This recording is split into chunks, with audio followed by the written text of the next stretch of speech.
Hey,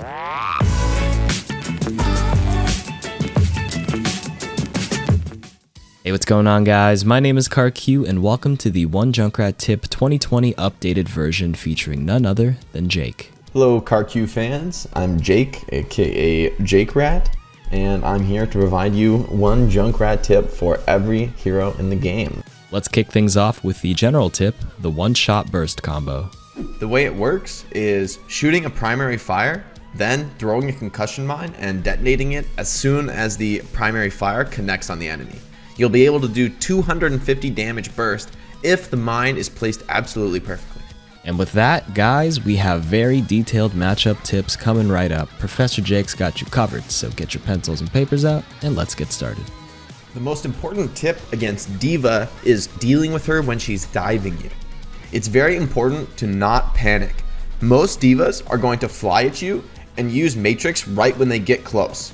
So what I'll do is shoot some primary fires, drop a trap, and then at the moment the Matrix goes down, I'll throw a concussion mine between us to create some separation.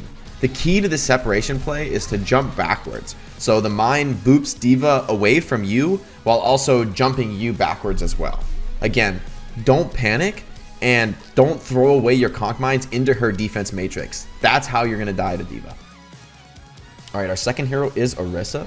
You can break the shield with just one clip of your primary fire, 5 shots, but I would recommend instead of shooting directly at the shield, I would advise you to go for a backboard play.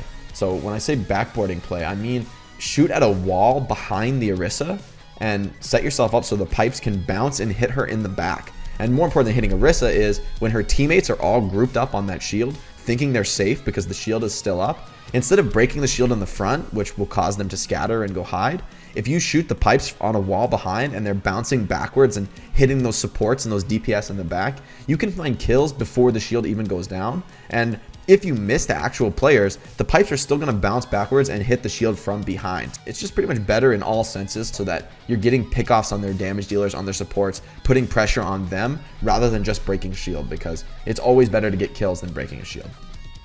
So our third hero is Rein. You can do the same thing as Orisa, although it's a little bit more difficult. Obviously, Rein's going to be a little bit more mobile as far as shooting the back wall and bouncing the pipes into his back, putting pressure on him from an off angle. When you're using your Riptire, it's very important that you bait the fire strike.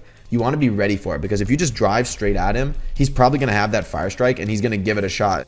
You want to make sure that you explode the tire inside of his model. If you ever come from behind and you det behind him at like a little bit of distance, you're always running the risk that he might whip around 180 and block the damage with his shield.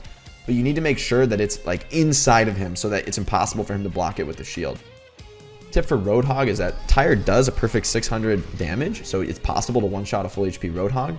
But obviously, if he uses Take a Breather, you're not going to be able to finish him off because of the damage resistance. I'll always try to bait out the Take a Breather from Roadhog by driving the Tire up next to him. 99% of the time, he'll be too scared and he'll use the Take a Breather to try and protect himself. And you can just time it and detonate the Tire right as the skill ends, and he'll have no chance to break your tire if you time it correctly. Another tip against Roadhog is if he ever hooks your allies, even if you see him going for a hook on your allies, you think it might happen, it's really important that you throw a conch mine at him, because if you bounce Roadhog up and away right when he hits the hook, he's almost always going to miss the follow-up shot. Against Sigma, I would recommend you prioritize shield spam. There's not really like a great counterplay for Junkrat against Sigma, because the kinetic grasp is just going to eat all your damage and just give Sigma a ton of HP. So shooting Sigma directly, unless you know for sure that kinetic grasp is down, is not so wise. Smash his shield every time you see it out. Just breaking his shield provides a ton of value for your team. That's the best you can do here. For Winston, our sixth hero, it's really all about that separation play that I talked about a bit with D.Va. When he lands on you, throw that mine in his face and jump backwards at the same time, giving yourself that separation. One good thing against Winston as well is it's tough for him to break the trap.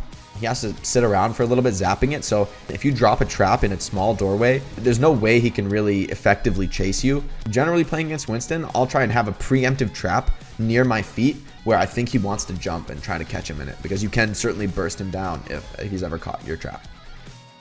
The matchup against Wrecking Ball is all about the trap, actually. It's by far the most important thing. You need to think about where the Wrecking Ball wants to come, like where he wants to roll through. If you can just leave a trap in one of those routes, it really slows him down a lot. And if you're close by, wait for about 1 second of the trap and then put another trap at his feet, like drop it inside of his model while he's in the first trap, and he'll get double trapped. And that is just like the worst thing in the world for a Wrecking Ball. You can finish him off usually all on your own unless he has a huge amount of shields. So against Zarya, the most important tip is just not to feed energy. Junkrat's main advantage is that he deals more damage than most heroes in terms of a shield pressure fight. But if you give Zarya 100 energy, you're killing your own advantage. So what I'll do against Zarya is not spam constantly. Instead, I'll shoot one pipe, maybe throw a combo at the back line. I'll try to minimize the time I spend shooting many spam pipes like directly into the Rein, directly into the Zarya. If her bubbles are down, then by all means you can spam, but you can even shoot pipes completely over the Rein, just trying to bait Zarya bubbles out, but do not feed her tons of energy. If you do this, you're probably going to cause your team to lose the fight. The most important thing against Ashe, and this applies to all snipers really, is that you need to flank these heroes. Running up at a Hitscan who's playing from range or trying to like jump into their face is a pretty bad idea, because usually they're just going to be able to kill you before you close the distance. But what you can do against snipers, and Ashe in particular, is sneak up on the flank and go for that classic one-shot combo. Against Bastion, Junkrat's role changes significantly because Junkrat is normally the highest damage in most compositions. He does more damage than anybody else in terms of just breaking shields. But against Bastion, obviously that changes. Bastion does way more damage than you if he's actually able to deal it. So it's really important that you stop going for shield break against Bastion, because you don't win that way. Not that you never shoot shield, but you want to heavily focus on flanking. Get on some sort of flank angle, and since he can't move, it's very easy to find like a bouncing spot that lands and hits the Bastion right in the back. Even if you're not killing him with this, if you just make him get up out of the turret and reset constantly over and over again, it just kills his efficiency. If there is that moment where the Bastion is distracted and your team is initiating and fighting him close range, you can jump in over his head and land right on his head and like put a trap on him, shoot all your pipes, use absolutely everything. And usually for me, I'll stand like right on his head, and if he kills me, he's gonna die to the passive. If you know for sure that Doom is gonna come from a specific angle, you can put a trap down in front of you, and you have a couple steps back behind the trap. He can't punch you at that angle. As long as you're not like right on top of the trap, then you will still get punched. But you can try to bait him and imagine it like a wall between you. Another thing you can do is Doom, much like the Winstons and the Divas, when he gets on you and uppercuts you, it's great to use the Conk Mine at that moment and separate yourself, because again, Doom's such a close range hero. As long as you get some space, some range, you'll be fine. For Echo, I think this new hero may be the worst hero matchup for Junkrat since Pharah. Maybe even worse than Pharah. Echo's mobility is so insane. Her ability to constantly be flying around really makes it difficult for you to catch her. You just use the Riptire to take her out of the game. Totally worth it. She's so hard to take down with your regular fire. Using the tire on her is perfectly fine. Alright, against Genji, you want to leave a trap in the dash path. So if Genji's in front of you, you want to have that trap between you and the Genji, and you want to play really close, because a lot of times you can bait him. This strategy works even better when it's not you baiting the Junkrat trap, but rather your teammate. So if you have an Ana and she wants to set up in some sort of small room, it's very difficult for the Genji to actually target them down. The other thing to remember, Tire is a very hard counter to the Nano Blade combo. Basically, don't use the Riptire until Genji wants the Nano Blade. And what I'll also do is try to play always defensively so that you're never leaving a spot that you can't Riptire from. As soon as he goes for that play, you just pop the tire and you don't need to go in. All you have to do is keep the tire near you, near your supports. And the Genji really can't do much, because if he dashes in, you just blow him up. You just don't want to like go out too far for him, or else he could dash past you. But just use the tire as a zoning tool, and it forces the Genji to hide. And even if you don't get anything with the tire, but he doesn't get anything with the blade because he's just sitting there waiting for your tire, then that's a win for you. I mean, stopping the Nano Blade is so important, and you'll get the tire up before he gets Nano Blade almost every time. Against Hanzo, it's important to remember this is another pretty poor matchup for Junkrat. He can one-shot your tire, kill you from mid to long range, and much like range hitscan heroes, you really can't push him directly. Like the rest of the snipers, you really need to flank him and one-shot him. That's your best chance to get the pickup on Hanzo. All right, so for the junk on junk mirror match, the most important tip I can give is dealing with the Riptires. Those spam pipes can just kill the tire easily one shot, so that makes a huge difference. What I'll do to help myself in that matchup is when I hear the enemy Junkrat pop the Riptire, the first thing I'll do is put a concussion mine where I expect the tire to come from. If I expect the tire to come in a flank path, I'll leave a concussion mine on the floor there and be ready to detonate it. All right, our next hero is McCree. This is a rough matchup. Again, pretty much you need to flank and one-shot him. Fighting him at medium range is not advisable. And if you sneak up on him, you need to be very careful because he can always just flash you and destroy you if you're caught in the flank. So another tip for McCree is that the high noon does not lock onto the Riptire. You might force McCree to cancel his ult, or he might just try and keep it up and you can kill his whole team. One thing to do against Mei is when Mei uses her ice block ability, your trap can be placed like right at her feet, and you put the trap inside of her. When she comes out of the ice block, she's just immediately going to get trapped and there's nothing she can do about it. Another thing against Mei is that the Mei pillar nerf puts it at only 400 HP. So you can shoot 3 nades and then melee and you'll break the pillar, and that's all on your own. What I'll usually do is try to aim between 2 pillars. For instance, if I'm aiming at the middle pillar, I'll aim at the middle pillar, but then a little bit on the right side so that I'm hitting the middle pillar, but I'm also splashing the one just to the right of it or just to the left of it. So you can really bust down that ice wall as quickly as possible. Junkrat's matchup versus Pharah. In my opinion, this is Junkrat's worst matchup in the game. It's just inherently unfavorable because all of your damage is slow projectiles. It's not hard to understand why this is a bad matchup. You can go for the extreme desperation play and try and jump into the air and one-shot her with the combo, but that's extremely risky. I mean, it costs you all of your cooldowns. So if you don't kill her, you essentially do nothing for the rest of the team fight. I would really recommend focusing other people. You don't want this fight. You know, if you're on Junkrat, I would recommend switching. Next tip against Reaper, I always look to do the one-shot combo when he gets close to me. It's possible to do that 250 perfect burst, but even if you don't get the perfect burst, it's likely your team will be able to finish him off. And if he wraiths and runs away, still bouncing him up, doing that, 200 plus damage to him means that his fight is essentially over. He's going to have to go back. Against Soldier 76, important to remember now, new change is that the Soldier 76's tactical visor now locks on to the Riptire. So I would say focus on out shield trading him or sneaking up on him and flanking him. But of course with the sprint, that can be really risky because it can chase you down if it goes wrong. I would say you want to focus on spamming him. If he ever drops the heal pad, it's a good target to be spamming because he's likely going to stay in that same spot. Against Sombra, I'm almost always going to leave traps in the sort of corridors where she wants to be walking. And usually it's going to force her to take inefficient routes, going long ways around the map. And all of that just slows her down, makes her farm EMP slower. If she looks like she's going to go for an EMP, you just want to immediately jump backwards. The most important thing you can do against Symmetra is know where the Symmetra wants to use her teleporter to bring her team in and sit exactly where they want to go. So on Hanamura, people want to TP to the point, sit like in the entrance to the point and just wait there. Spam from there, spam the enemy team, do whatever, but just wait where you think the TP will come. The moment that TP comes down, instantly just throw the one-shot combo at it. On Anubis' second point, the little ring high ground, the donut, I'll sit right on that and just wait. But even if you don't kill anybody, you're going to deal an insane amount of damage. You're going to charge your ultimate and you're going to split them all up. And that amount of chaos is just going to play to your team's advantage. The most important thing against Torbjorn is breaking his turret, actually. If there's an enemy Rein or Orisa defending the turret, you might be able to just shoot right over that shield and just break the turret for free. And killing Torb's turret is so important. If you don't kill the turret, it's just constantly dealing damage throughout the entire fight. So the quicker it goes down, the better.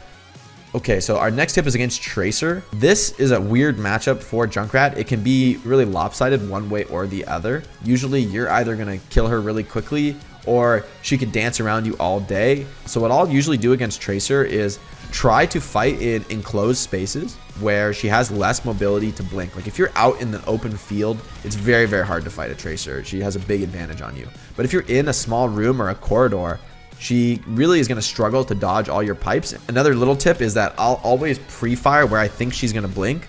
She's not going to be able to see where your pipe is going and then reactively blink. So if you're just shooting at her, she's probably going to be forced to use some blinks. So what I'll do is actually guess where she's going to blink and aim there. Another thing you can do if you're on a corner is go for that left click and then melee instantly. That also one-shots her. So there's actually no need to use the conk mine.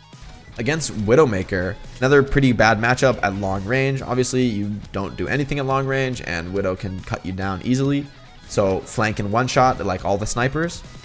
Another little tip when you're using Riptire, don't drive in a straight line. You need to zigzag like crazy. If you zigzag like crazy and you bait a shot out, then as soon as you see that shot come out, you want to drive straight for like half a second and then go back to zigzagging. You want to kind of play on the tempo of her charge shot, because she's always going to shoot when her charge hits that point to deal 100 damage on the Riptire. So you want to kind of alternate, zigzag to dodge the shot, then drive at her close some distance, then zigzag dodge another shot, drive at her close the distance, and repeat that. And if you're trying to go for her with a tire, Ana is very, very vulnerable to getting flanked, so she's a great hero to sneak up on and go for that one-shot play, because she's often going to be aiming down sight, using her scope, healing up her teammates, and that makes her really vulnerable, really unaware as to a flank. It's pretty important to flank her because she's one of the only healers that can really out-heal the damage that you deal. Against a tank like a Rein, Ana's going to have no trouble keeping him up, and if you deal so much damage, you might just give that Ana a nano.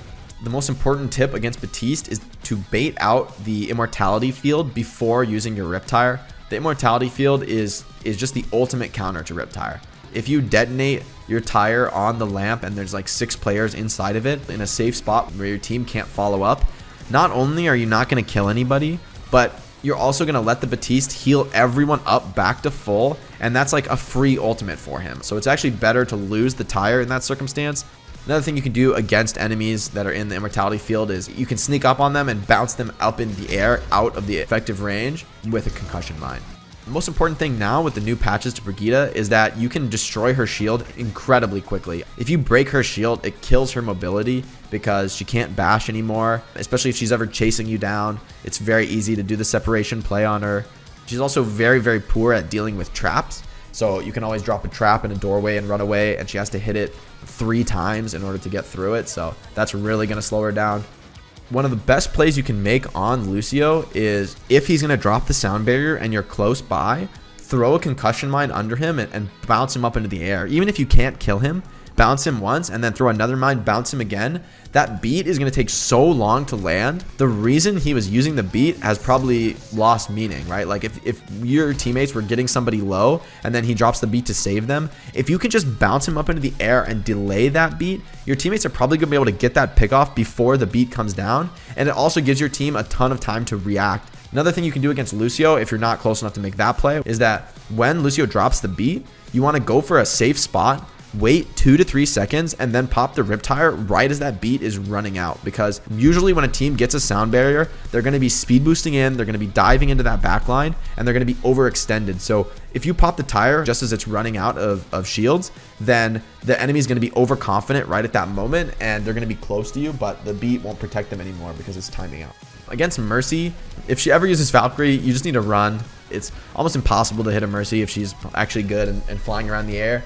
The best thing you can do against Mercy is look to throw a conk mine when she wants to res and bounce her out of the res. If you know there's a dead body that Mercy wants to res, you can just camp it. Like sit right where that enemy hero just fell and just wait, because Mercy wants to come there. She wants to get the res, but if you're right there, there's no way she can get it off. Even if she has Valkyrie, if she tries to res and you're right there, then you can easily kill her. Against Moira, I usually won't use my conk mine unless I'm sneaking up on her or she uses fade, because if you bounce her up into the air with a conk mine and then she uses fade, you just set her up for like the ultimate movement ability. If she's fighting me, I'll just focus on the primary fire, bait the fade out, and then I'll look for the concussive. So when she uses ultimate, that means she can no longer use the fade. So it's a great moment to use Riptire. If you kill the Coalescence, that's a really high value play, canceling one ult with yours, and you get a kill at the same time. Against Zenyatta, he has a good fighting potential at long range, but if you're close range, it's a really easy one-shot kill. It's possible to one-shot combo through Trance. The key is the timing on the mine. You need it to be exactly perfect against Trance. Another small tip against Zen is if he's trancing, it's actually possible to trap the Transcendence. Most people might not know that. And if you trap the Transcendence once, it's possible to actually double trap him, much like I talked about with Hammond. Just want to say thanks again to KarQ for having me on the show. I'm a big fan of the video, so proud to be able to participate. If you enjoyed these tips and you want to see more of my content, you can check me out on Twitter and Instagram at JakeOW or on twitch.tv/Jake_OW.